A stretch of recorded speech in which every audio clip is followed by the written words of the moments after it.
Hi everyone, I'm Danny Weinbaum, lead developer of Eastshade. I want to give you a quick summary of the game so you can decide if it's your cup of tea. Eastshade is a semi-open world adventure game where you play as a traveling artist.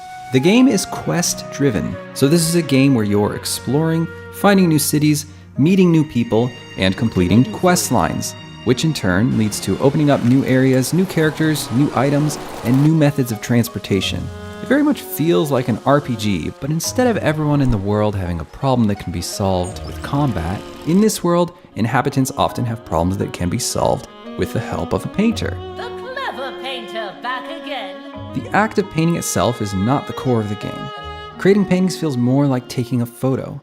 That's because this is not a game about painting.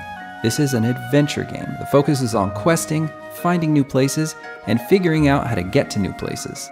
Other game verbs include collecting items, some light crafting, brewing tea, fishing, and one other special verb that you probably haven't seen in a game before, and that's gathering inspiration.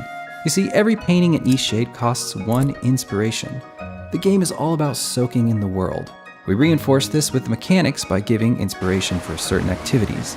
These activities include entering a new location for the first time, drinking tea, sticking around to watch a street busker, dropping by the tea house to watch a performance, having a soak in the local hot springs, and more.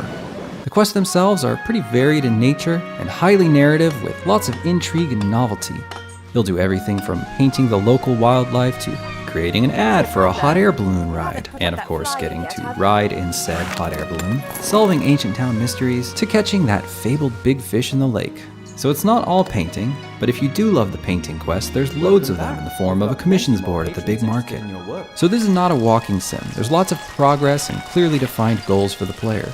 It's also not a lonely puzzler where you're deciphering esoteric etchings. It's a lively world full of characters and quests. The characters are all fully voice acted, they have schedules, and the world has weather and a night-day cycle. Just picture a scaled-down big-budget RPG, but where the main verb of combat is replaced with taking paintings. It's a weird game. There really aren't a lot of things like it as a reference point. So I hope this video is informative as to what you actually do in the game.